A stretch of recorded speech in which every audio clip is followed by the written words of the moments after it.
Salut Alain. Hi Willie, ça dit quoi? Ça va, ça va. At this point, what are you like? How can you describe what you do in?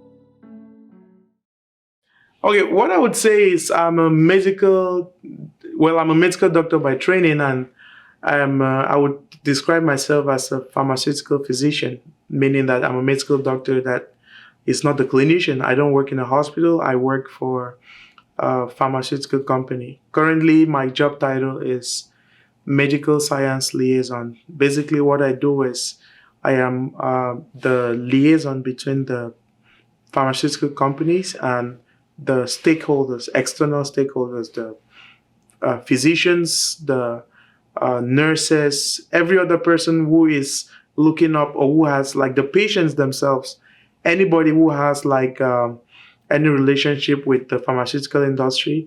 But I'm also like the link between the pharmaceutical company and the external people. So I do like a two-way kind of communication thing. I get information both from the company and then relay it to the external stakeholders. And then I also get feedback from the external stakeholders back to the company. It helps the company to like shape their medical strategy, like what are we doing well, where should we put our energy more, and where can we invest more in terms of like R&D and other things. I basically do that, and yeah. And what is the job title? How is it? How are the different ways in which we can call that job? There are not a whole bunch of ways. Like the umbrella title is medical affairs. There's like, like in the pharmaceutical company, you have so many departments. So you have like R&D department that is doing the research and the development. You have like the marketing, you have the commercial, you have the legal, you have the compliance regulatory. Then now you have the medical affairs, which is like the in-house medical scientists who are in charge of now, like I said, medical affairs is like the umbrella term. Under medical affairs, you can have like medical science liaison, which is my job title. You can have like medical information specialists, the people that are in charge of filtering information that is coming from outside, from patients, from healthcare practitioners, with specific questions about like a drug reaction or just general questions about the drug. You also have people like drug safety who are in charge of like reporting or taking the information from adverse events and all that back to the company. So you have quite a few job titles under the medical affairs department, but like I said, I'm under like the medical science liaison, and I think I've already given like a little background of what I do. Yeah. Okay. And what is the ideal profile for someone who would like to be a medical science liaison? Ideal profile basically is somebody with a strong scientific background. That's like the basic requirement, strong scientific background. But typically on the field, you get people with terminal D degrees, PharmDs, PhDs, MDs. ODs is not very common, but it's doctor of optometry. You also have like DNPs, doctors of nursing practice. So basically anybody with a terminal degree and who can really understand the science behind drugs, who can explain, do scientific presentations, explain to other healthcare practitioners on a peer-to-peer level. So basically, you need a strong science background. I should say, however, that we have people with master's degrees who are having like experience, who have literally like grown in the pharmaceutical company, would end up becoming MSLs. But basically, like I would say, off of my head, 95%, you would find people who are like terminal D degrees, like I've mentioned. Yeah. Great. And can you tell us a little more about your background, like your personal academic and experience that helped you to get to this? Yeah, sure. So like I said, I'm a medical doctor. I have an MD, general medicine. I graduated about 6, 7 years ago from Cameroon. And so very recently, I also graduated with a Master's of Business Administration in Healthcare Management from Western Governors University, Utah. And I think that has always, I've always, like back from medical school, I have always known that clinical medicine was not meant for me, because like my worst moments was when I was like on calls, or, like in the hospital, sympathizing with the patients, not being able to handle like the long surgeries, especially in neurosurgery and all. So immediately after medical school, I think like 8 months to 1 year after that, after practicing in clinical medicine, I had the opportunity to start working with a pharmaceutical company. Initially, it was just a way to get away from the hospital setting, but then I realized that is actually what I wanted to do. So I started getting a lot more information about like how does the pharmaceutical industry work? How does a medical doctor fit in to the pharmaceutical industry? So I started off like key account manager for an American company in Cameroon. And then I was covering a few countries around Central and West Africa. Sorry, can you come back to your first role? So my first role was key account manager. So basically, it was more key, like clear, no? Right. Yeah. So I started off like key account manager. So key account manager basically is like I was handling the key accounts. Back then, I was working in the space of oncology and hepatitis.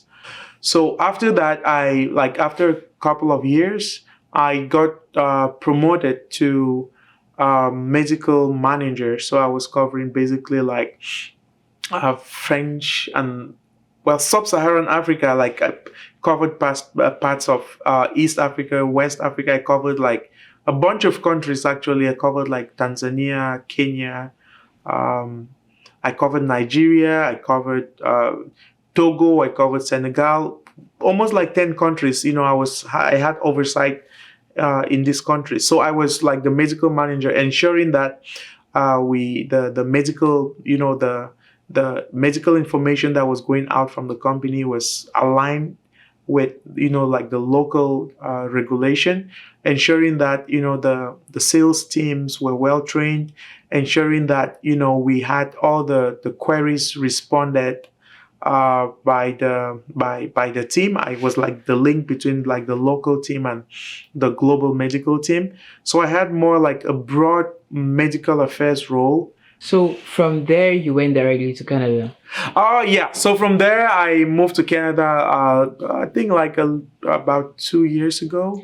So in a hierarchy of a pharmaceutical company, your job in Africa, was it higher or lower than the job in Canada? It depends on what you call higher, because it's funny, like there are many factors. One thing I should say, first of all, is that in Africa, you don't have like the same setup. Of course, we are not a manufacturing continent. So we definitely have like very small teams. So team members tend to have like many hats, put on many hats. You are the one in charge of a little bit of everything. But here in Canada, it's very more specific, meaning that, you can, you have a different team who is in charge of like the medical information. You have a different team in charge of drug safety. You have like medical science liaison. So it's a very tricky question to say which one is higher. But I should say that here in North America, you have medical science liaisons are like the top in the top field medical team in the medical affairs department. They are like the top guys. Of course, you have like the medical specialists and then the drug specialists with whom we work. I mean, of course, all of us as a team. Okay, so you were a GP? Yeah, as in a Douala. GP. In Yaoundé, yeah. In Yaoundé. My base was in Yaoundé. Yeah. Okay, I get it. So you left from there. And then now, did you have any sort of... what linked you up to the pharmaceutical world? Because many clinicians see themselves as specialists, they feel that in their life they can only make it if they get into medical specialty, and then they get the life, like you have a boss generally who is not very nice, and probably you have to Yeah, bear and with their what you mood, make and depends on them usually. yeah, right? and your life depends on them, so you can generally polish their shoes anytime they wish. Yeah, it's. I How do mean, that's the reality like how do of you make Africa, to right? escape that insecurity and then get into something you're not sure of? What happened? What triggered that move? So I should say that it was not like I think I mentioned this before. Like it was not my plan to get into pharmaceutical industry. It was really just like an escape route to from the hospital setting, and I was lucky to have a job opportunity recommended to me. This was a job was just like they say c'est qu'on dit bouche à oreille. Like I didn't read it anywhere. Somebody just called me. Hey, I've gotten something. There's a company doing a project on hepatitis. Are you interested? I'm like, what project is it? I have a job. I'm working. I don't know, man. If you're interested, this is an email. Write to this email. Send your CV, and then You mean a friend yeah. just telling you about something? Yeah, so quite random? it was actually a friend, a family friend in the US, not in Cameroon, because this company was based in the US.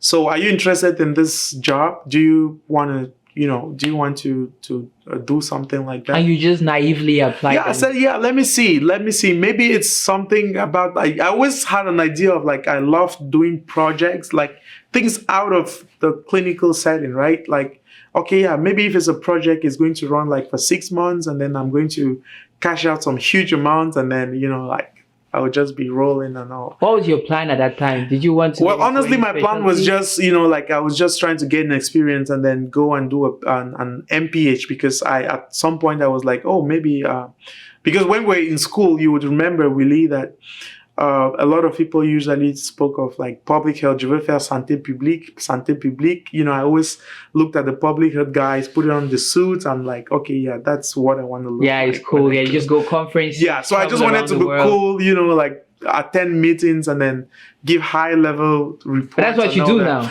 That's well on another level. I'm not public health. Yeah, so but basically that's what that's how I got into the medical affairs by chance. And then when I got in there, I said, but hey, listen, this is not just about the project. There are actually medical doctors that make a career from out of this.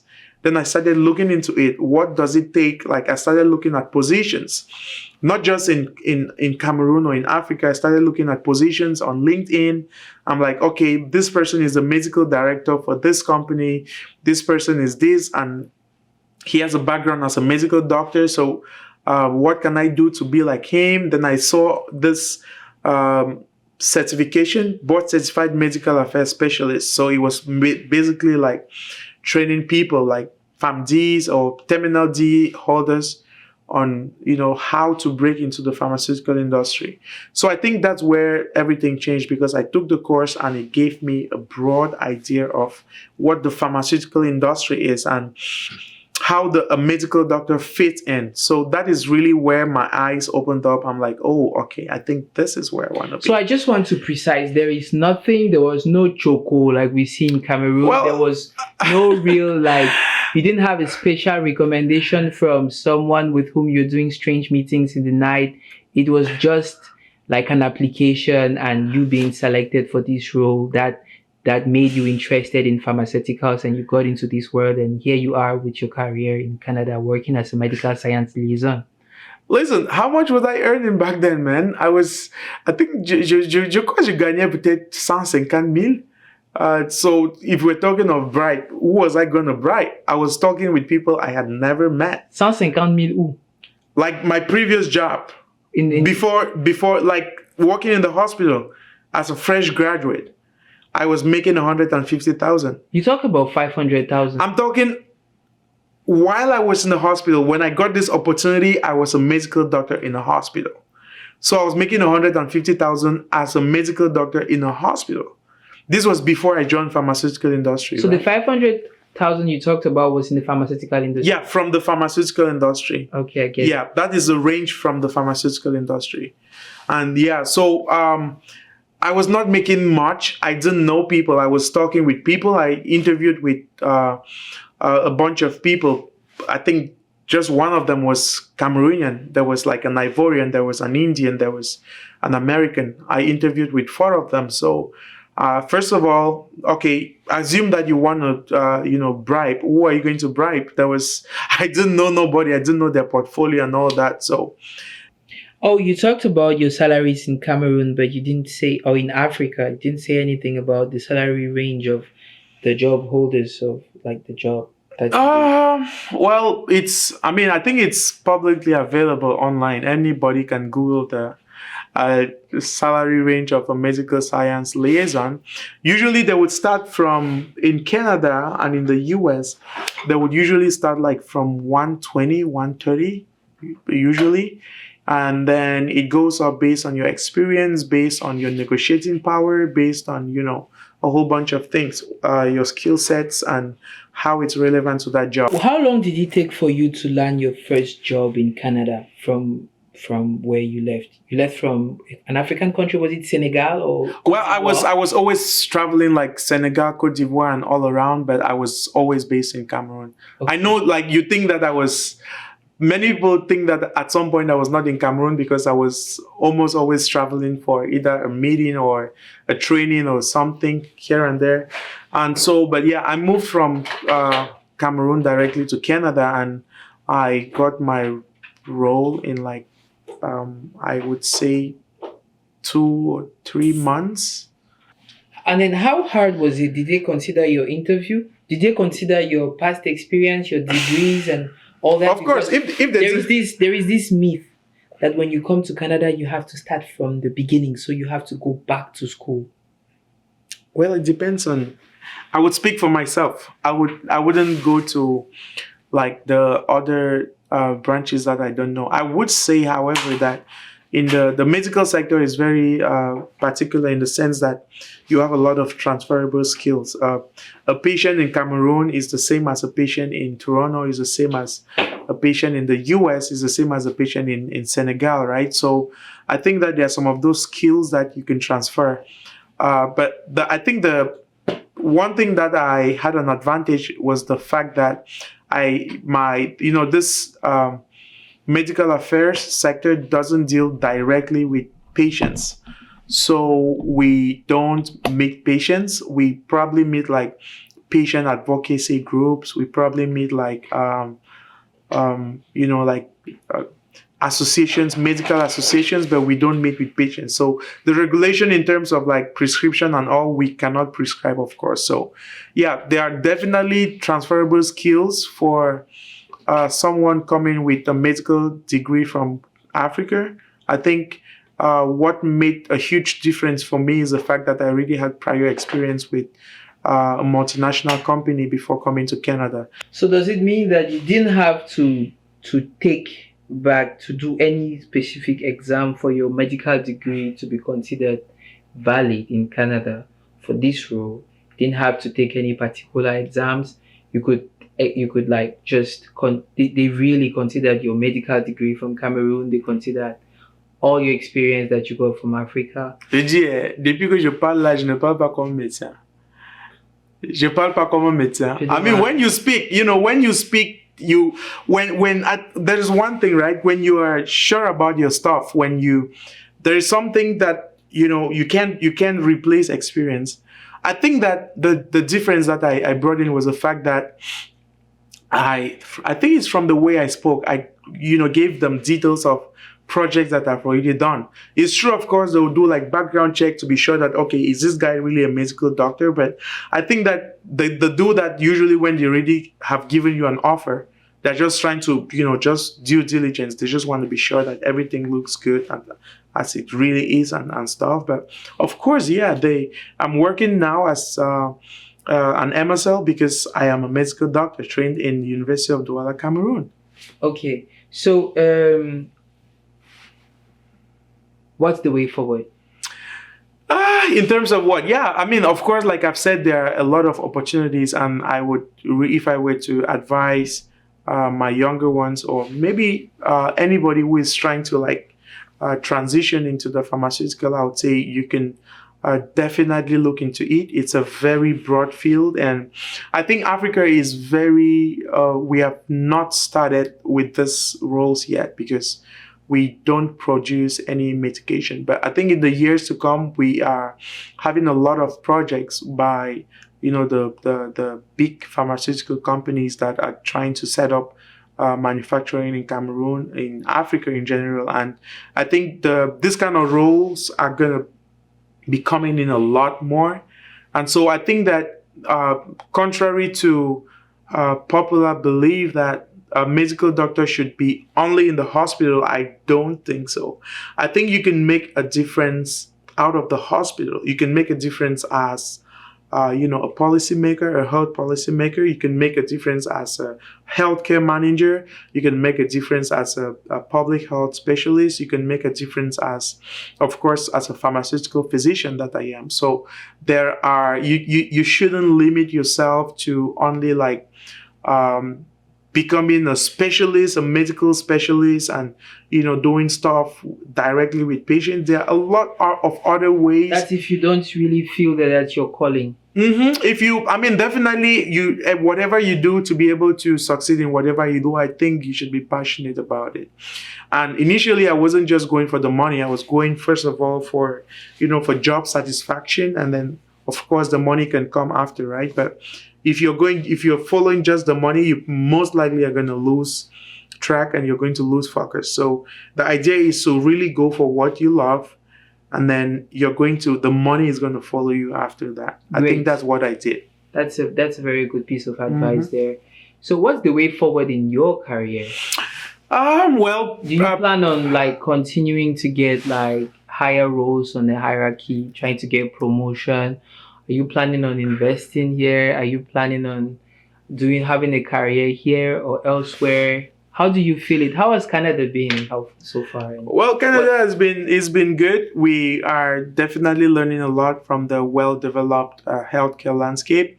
I feel that it just reinforces what I've always had at the back of my mind, that Africa is still a virgin land in all domains, especially in healthcare, which where I find myself. And for everything, like every opportunity I see here, I'm always like, oh my God, how do we make this beneficial for Africans? How do we make this work in Africa? I always have that at the back of my mind. And of course, there are a lot of projects that are still like in the nursing level. They're still like just at the conceptual level, and hopefully in the future, when I gain more experience, when I gain more insight on really how we can create a change, or how we can help Africans, benefit from the advanced healthcare that we have here in Canada, especially in terms of like medical research, drug production, manufacturer research, and stuff like that. I think we have not started yet, and hopefully the knowledge that people like myself and of course you are going to gain here. The hope is to go back home and try to like get Africa to an acceptable level. All right. So you believe that the future is in Africa? Of course, the future is in Africa. Nobody's going to deny that. The future is in Africa. Yes. Talking about Africa and the news back in the country, is there anything that has caught your eye? Well, it's like this is very subjective, and this is my opinion, right? But I think that the Cameroon government has been doing quite a lot in terms of like trying to make progress with training of medical doctors. Unfortunately, I think that in the last couple of years, some of the decisions, some of the policies that they have made are not necessarily helping. It's more like it's backfiring literally, because like the number of medical doctors that are going to train a year and graduate, but they didn't increase the capacity to recruit them into public service. what does that create? It creates medical doctors that are trained and then they're jobless. Can you imagine that? Medical doctors being jobless in Africa, where the WHO says that we are in dire need of medical doctors. And it's kind of horrible because, I mean, they are really underpaid. It's contradictory because like it creates a situation where medical doctors are being exploited by rich people that literally pay them peanuts. I think it's very dangerous to train doctors and not employ them. It is actually very dangerous. And also on the flip side, I think that Cameroon is losing a lot of money. I don't know if the government, they really sat down to like come up with how much it costs to train a doctor and then just let that doctor go in nature. And we have seen a lot of brain drain because like you get a very competitive exam, like the entrance exam into medicine, like you have like 7,000 people writing. No, sometimes there's 10,000. Yeah, so 7 to 10,000 people for maybe like 600, 700 people. So that's like the creme de la creme. That's like the best of the country that you're getting. You train them and then you don't recruit them, they leave. So you're basically like facilitating the best talent in your country to leave. So according to you, what is something they can do about it? I'm sure they know that this is happening. So what do you think the government can do about it? Bro, honestly, I would say that in my personal opinion, rather than training 800 medical doctors, they would rather train 400 well-trained and then recruit all of them. Rather than training 800, losing more money on training them and then the doctors leaving. If you have capacity to train 400, you train 400, you make provision for the 400 in the long run, 5 to 7 years. You make provision such that the day they are graduating, they have a job. You contain them, and then the government either spends less money on training and then gets like best quality because of course you're going to get like the best, and then they are going to be happy to work in the country. I don't know, maybe so. I'm not a policy expert, but I don't know if it's like a political thing to say, okay, we are training this number of patients or doctors. But I think you should look at the effect of what these doctors do when they leave school. What is the effect of 800 doctors that you train in a year? How many stay in 1 year, in 5 years? How many go for specialization out of the country and come back? Yeah. So many medical doctors come to Canada from Africa, not just from Africa, from all over the world, and they get into this fever of taking exams to get into the residency and doing. And did you have that urge? Because sometimes it's believed that if you don't get into medical residency, then you're diverted because it was not like you couldn't do it. Maybe you tried Uber and you stopped becoming. Yeah, maybe I tried Uber. Of course, I've tried Uber. I've never tried to ride like any of the. Of course, it was at the top of my mind when I graduated. I definitely, almost everybody thinks about like the PLAB, thinks about the USMLE and stuff. But I've never written any of those because like when you find your niche, I think you just want to concentrate there. It doesn't matter what you're doing. Like if you love what you're doing and you put in the energy in what you're doing, you can succeed as a medical doctor anywhere. You don't need to be like, a specialist to be able to succeed here in North America, or I don't know a lot about Europe, but I don't think you need to be like a specialist to succeed. It's true, of course, and I should say that the quality of education that they give us directly or indirectly really prepares us for things that we can't imagine. You would bear with me. The education back in Cameroon. Yeah, like not honestly, just medical education, but I'm talking of medical. I would limit myself to the healthcare. I think we get some top-notch education. We have medical doctors worldwide that are trained from Cameroon, and they're like the top in their fields abroad. So we wouldn't say that Cameroon is not doing well. We are doing well. We can do better, and I definitely think that you can succeed as a medical doctor without without getting into residency there. It looks like the MD degree, we do not like really value it as much as we should. that's the feeling I have from people coming from our countries. They always feel that they need to add something on it before they actually land something considerable. I think it's that's very true, and that is also very subjective. Like I wouldn't use the a few cases to generalize everything, but what I would say is definitely you are making a very solid point about people thinking that they need to go back to school and do stuff. Of course, like I told you, I just completed a Masters of Business Administration, and I started the course while I was already working. So I wouldn't say that that is what gave me an urge, to get in the degree. I think what matters is the experience that you have. What is your niche? I got the job. I think the first reason why I got the job is because I had prior experience. And of course, I had prior experience because I was a medical doctor. So it's more like a chain reaction. In other fields, you would, of course, maybe definitely need to do since the medical degree course gives you like a broad knowledge about everything, it can happen that as a medical doctor, you might have to do like a course, a short course, or maybe like an 8 months course or like a master's degree to really get like hands-on specialized in something before you do it. But it is really subjective but of course, like my case, I didn't need to do any other thing. So the advice I would give is people should have an open mind. It pays to know where you're going, because knowing where you're going would ensure that you don't just go to school and get degrees and you don't know what you want to do with them. You should start from, okay, where do I want to be? You start from there, okay, what do I need to do to get to where I want to be? Then you now see, okay, to get here, you probably need like a certification in this, you need like a master's degree in this, you need this. So it really, I think it orientates you on what to do to get to where you want.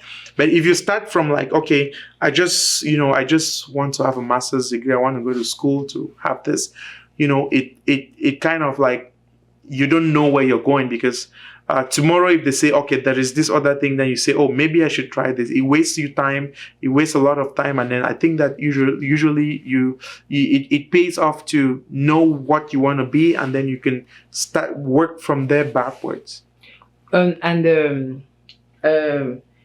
it possible for you to coach, not directly, but maybe indirectly, somebody who's interested in pursuing a career in the pharmaceutical industry? Yeah, Willie, one thing I somehow I think I'm good in it, because I've been seeing results in the last couple of months.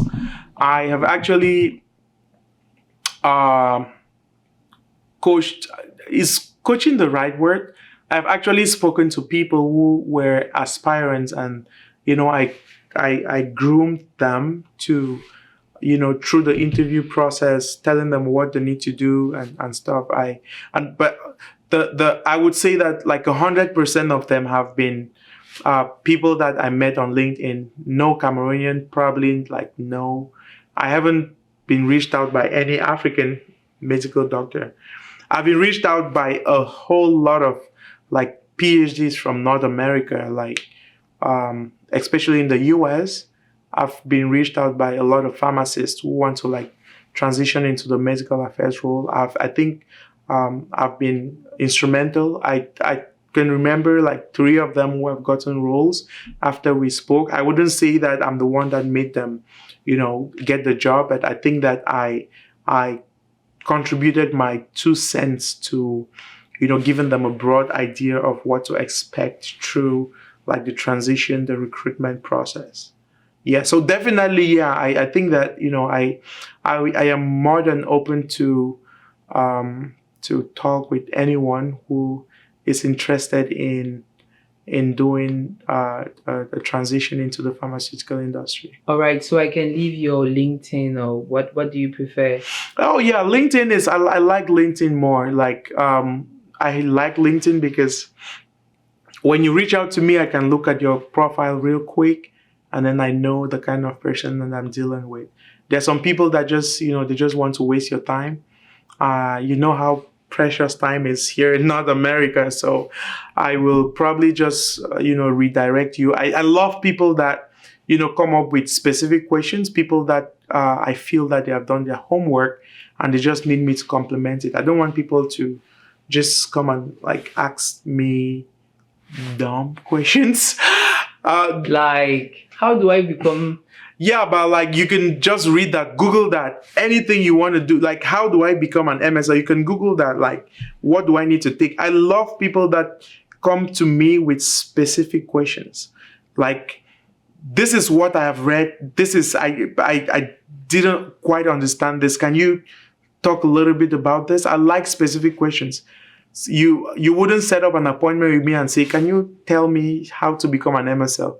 So I can start narrating my story from Genesis to Revelation. I'll Well, probably you can not send do them. that. You can send them the link to this video, and then. Oh yeah, of course. I have a whole bunch of resources that I usually just send it to Forward. you. You read it, and then if you have questions, we can talk about it later.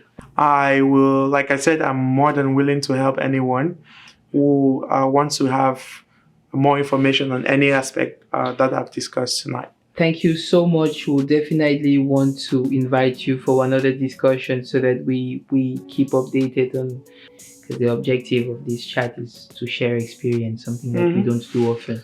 Yeah, So thank you very much for your time. We've got really good insight.